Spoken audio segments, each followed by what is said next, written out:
Greetings and salutations to the Secret Talk.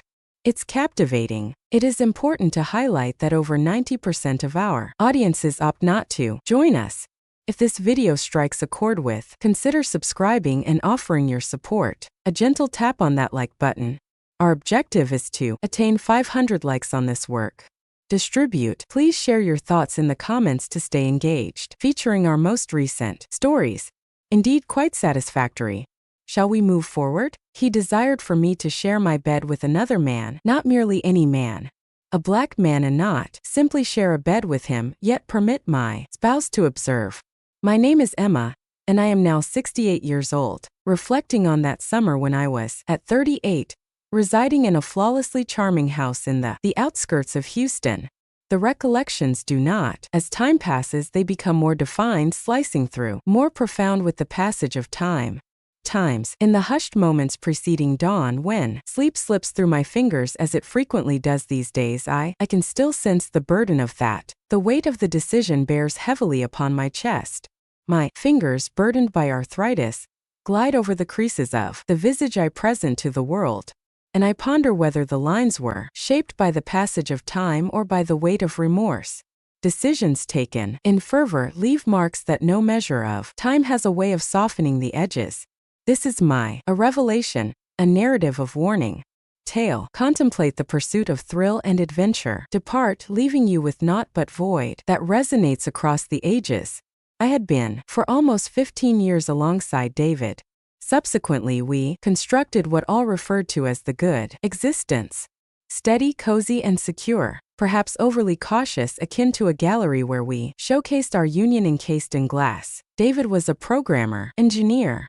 Forever, constantly assessing, contemplating the sort of man who drew near, an ardor akin to a challenge awaiting resolution. I found myself as once an educator in the realm of young minds, condensed into the role of a homemaker following the daughter embarked on her journey to college. The stillness of our vacant home fostered an echo chamber where I started to listen to my unfulfilled desires softly echoing in return. Gaze upon me. It began with a simplicity that belied the complexities to come. Whispers of dreams, of desires. David observing me with others in a trio. Another individual. I would press my lips against his neck, dismiss these with a roll of my eyes, merely playful antics within the confines of the bedroom. However, as weeks morphed into months, his tone transformed. The dream transformed into a quest. He repeatedly brought up Zachary. They claimed to have crossed paths at the gym. Dated, Zachary stood apart from the rest. A term that, held in silence, vows. David portrayed Zachary as assured, commanding, embodying an instinctual essence that my husband confessed he was missing. He could offer you what I was never able to, David softly murmured under the cloak of night, his fingers gliding, designs etched upon my exposed shoulder. It is concerning your liberation, Emma. Regarding the act of releasing, you sense all that I am unable to offer. I remained skeptical of his words until that fateful moment. The evening unfolded at the restaurant as David settled the bill. The bill was presented, and I was informed that Zachary was awaiting my presence. Upstairs, that all had transpired. It was settled that Zachary had consented to undertake. The ascent in the elevator seemed to stretch on indefinitely. Gazed at my image in the glass, walls adorned with elegance, lipstick flawlessly applied, hair styled with meticulous care, curled, eyes wide with an overwhelming dread that failed to fully conceal the curiosity lurking beneath. My heart cried out for me to flee. My body pleaded for my presence. The door creaked open. Before David could knock, Zachary stood there, bare-chested, exuding strength, his torso an intricate tapestry of ink and chiseled form. He gazed into my eyes, a smile gracing his lips that asserted possession prior to my granting consent. If you wish for me to cease, please say the word. He murmured softly into my ear, his hand effortlessly locating my hip. If not, then you are mine for the evening. Ought to have turned away. Ought to have recalled our promises, our past hour, the alleged notion of love. In that moment I relinquished my hold, to the moment that would ultimately shatter everything. His kiss was authoritative, his hands steady as they ripped the straps of my dress and allowed it. Autumn. In an instant I found myself exposed before him, laid bare in manners I had yet to experience. For decades, David remained a silent observer in the corner, seated comfortably, observing with keen interest as Zachary hoisted me effortlessly, as if I were but a feather. As Zachary shed his garments, the world shifted on its axis. My husband observed as another man, asserted me with each potent stroke, until I became completely unmoored from the constraints of time and space, and loyalty. I recall the moment when David pressed his lips against mine forehead, afterward murmuring, "Thank you," as if I had bestowed upon him a treasure instead, then obliterated something revered. I turned to Zachary, who wore a smile that contentment. And in that instant I realized my life would split into two distinct eras. Afterward, the morning unveiled a sharp ache of bodily, sentimental, ethereal. My body ached in forgotten locations. My conscience felt heavy as stone. David lay beside me, serene and content, as my thoughts echoed each fleeting instant with Zachary. Each caress that had stirred an instinctual force within me. Each feeling that had awakened a profound sense of vitality within me. For, after so many years, we found ourselves playing house once more. For a time, subsequently, we feigned that we remained merely typical couple. Yet the truth lingered. Amidst the space that lay between us, I found myself consumed, possessed, freed, and dear heavens, I desired. A week later, David brought up that Zachary desired another encounter with me. I swoon, uncertainty as my heart pounded with a sense of eager expectation. We gathered at an Airbnb the upcoming Saturday. Immaculate linens, the flickering glow of scented candles, with David nestled in the corner. Zachary watched with his wine glass in hand, entered fashionably late, effortlessly commanding the attention of the room. Silently, this moment felt unique, with a measured pace, a profound connection, and a sense of closeness. He took, his hands slowly peeling away my layers, his lips exploring every inch of skin, as though etching a map into memory. He placed me over the couch, arranged me with exactness, and asserted me with an overwhelming sense of confidence that left my knees weak. Observed the shift in David's expression. The thrill in his gaze now occupied the same realm, accompanied by an element more ominous, and enigma, hurt. Yet I had transcended concern. My body was no longer a part of my marriage. It was a part of the moment of the prohibited to Zachary. When it concluded, I lay trembling upon the floor. Zachary drawn me close to his chest, caressing my hair that surprises gentleness. David drew near, pressed his lips to my forehead, his lips remaining for an extended moment. Previously, he evokes emotions within you that he never could he? David whispered. My quietude spoke volumes. Following that fateful night, the dam shattered. Zachary initiated a conversation through text, unobtrusively. Innocuous inquiries that carried subtle hints of longing began to reply in the stillness of the night, seeking refuge in restrooms, pulse quickening, digits meandering. The obsession seized control, occupying my mind throughout the meal. Dialogues within the sanctuary amidst each fleeting moment spent with David. Then arrived a message that could lead to our downfall. Desire to behold me absent, David? I fixed my gaze upon those words, lingered for an eternity. My finger suspended above the screen, I began to type the two letters that would ultimately cost me everything. Indeed, our paths crossed at a hotel situated on the fringes of town. No deception, no romance, a visceral, untamed craving. He shoved me against the wall the instant I entered. He kissed me as if he possessed the rights to my breath.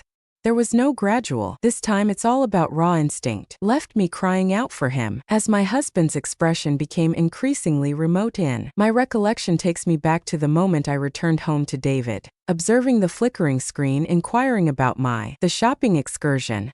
I nodded, unable to make eye contact. His eyes. That night the shower was searingly hot as I endeavored to cleanse, proof of my treachery, yet it was already so deep. Zachary had left his mark on me, methods that soap could never reach. David began, observing the transformations.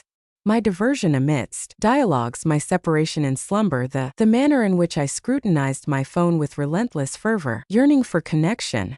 You're descending for him, aren't you?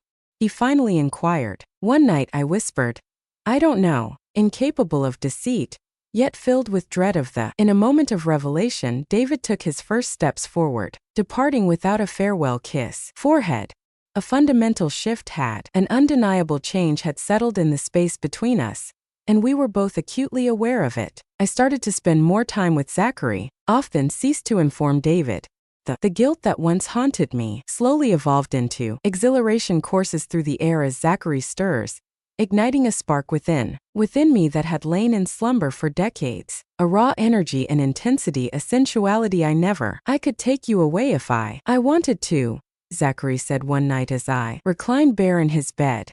I chuckled, yet the weight of truth lingered in the space that separated us. There was a part of me that longed to be taken, to break free from the stifling ideal of the essence of suburban life.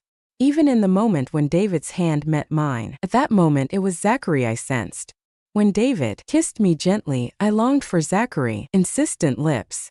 Each tender touch from my husband merely accentuated the untamed spirit. I found myself in the embrace of another man. As the weeks unfolded, my existence in two worlds transformed. The routine. David feigned indifference, perhaps anticipating that I would grow weary of the game. Yet I chose not to.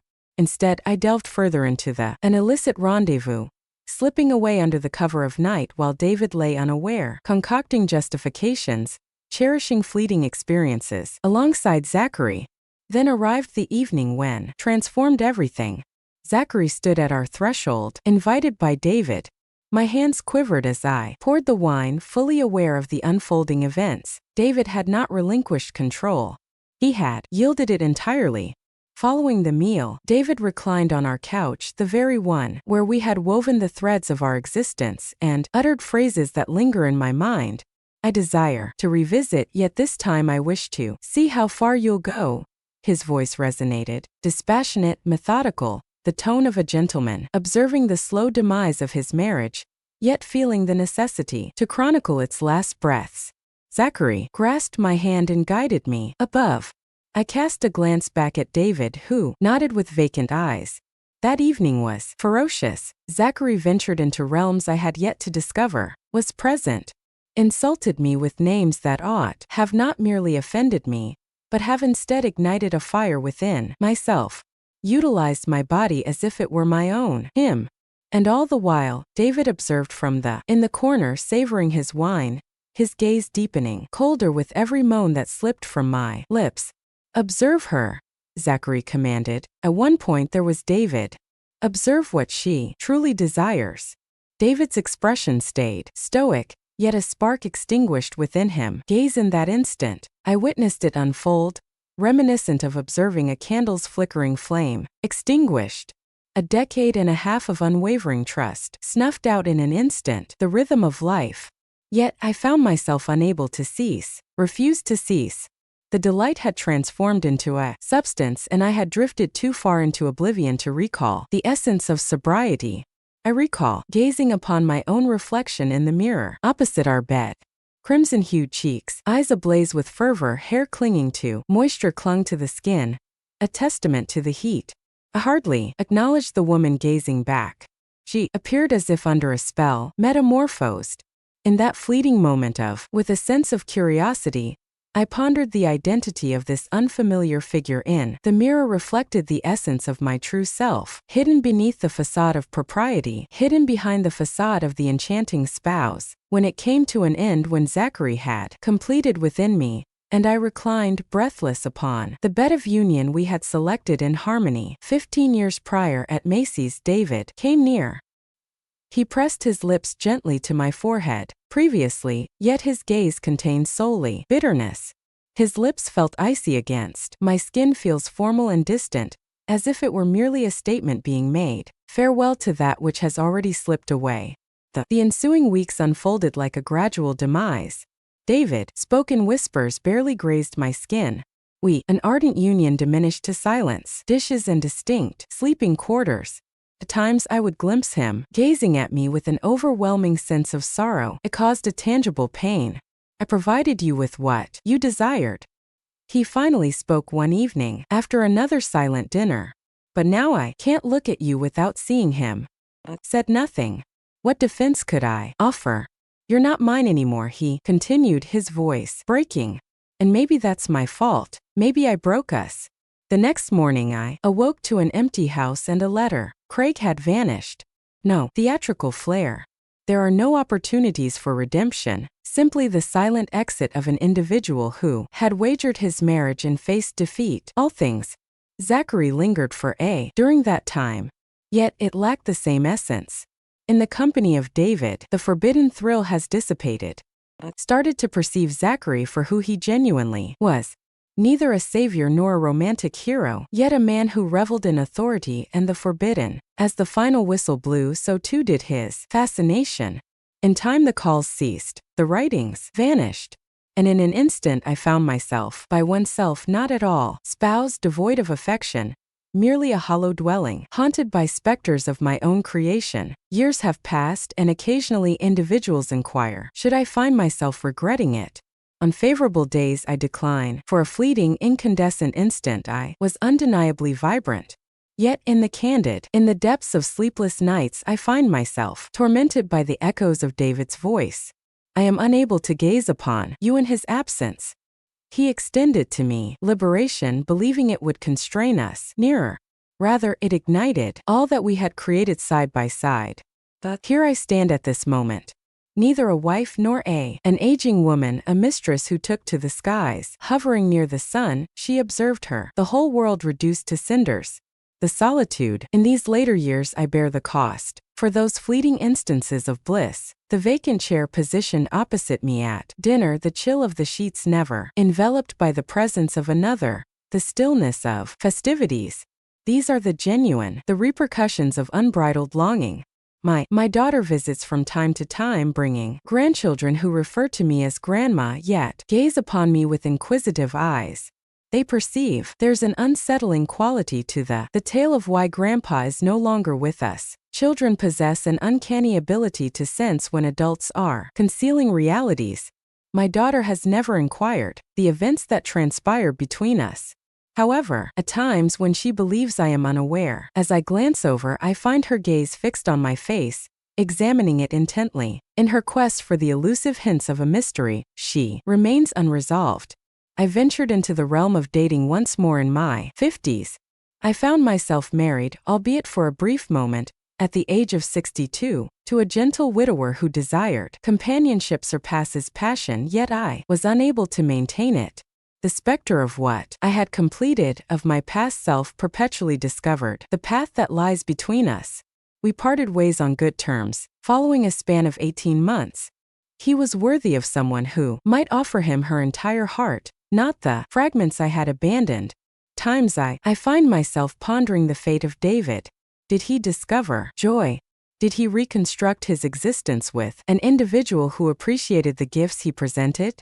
I have composed numerous letters throughout for years, I have offered my apologies and provided explanations.